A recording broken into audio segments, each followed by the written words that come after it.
Not since 2012 has Calgary beat Edmonton 4 times in a single season, a feat they will try to pull off yet again Saturday night.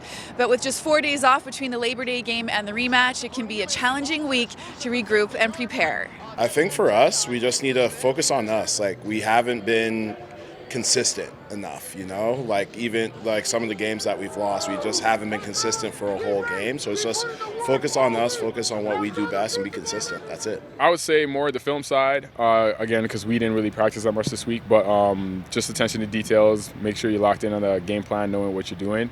It becomes more of a mental thing more than a physical thing, kind of just understanding your assignment and make sure you're good on that, and then everything else will kind of take care of itself from there.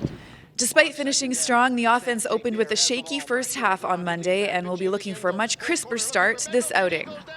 Try not to dwell on, what happened 4 or 5 days ago. I mean, it's a new game, new game plans, I'm sure. I mentioned this already to some of the other media, but, I think this is going to be the toughest challenge yet. I mean, your 4th time playing against another team. They know you and you know them, so it's gonna be a battle. It's gonna take some adjustments again as we go, but that's what makes the challenge fun. And just staying patient and ultimately just taking what they give you. And I think we'll be all right. It comes down to just execution and details, and I feel like, again, it being Labor Day, a lot of us were also hyped up, me included, and kind of mistakes happen there a little bit. So we just got to communicate and just make sure we're on the same page. And I feel like those mistakes will kind of take care of themselves. One significant change in the receiving core will be the start of Odoms-Dukes in for Kamar Jordan, who's been diagnosed with a stress fracture. Odoms-Dukes says he's excited for the chance to play his first game for the red and white and put his 6'3" frame to good use. Not everybody's, God-given, 6 feet and above. So I try to use that to my advantage. Just try to make sure I use my length and just try to create, different matchups that Coach Dave, like I said, Coach Mueller can use and Jake can feel comfortable with. You didn't play on Monday.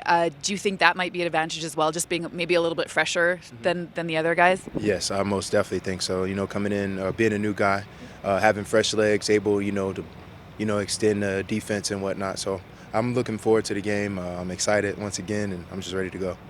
As for the defense, they turned in a dominating performance Monday that included 6 sacks and 3 forced fumbles.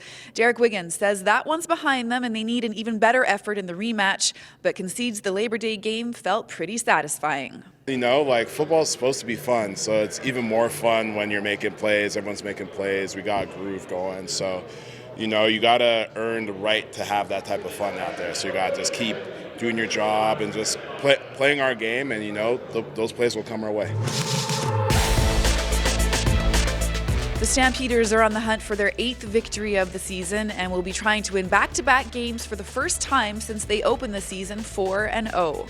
Milestones on the horizon for the Stamps include Jake Maier 229 passing yards away from 1,000 and Mike Rose 4 defensive tackles away from 100. The Red and White have owned the Battle of Alberta in recent years. Calgary has won 12 of 15 regular season games against Edmonton since Dave Dickinson took over as head coach ahead of the 2016 season and are 30-7 dating back to 2009.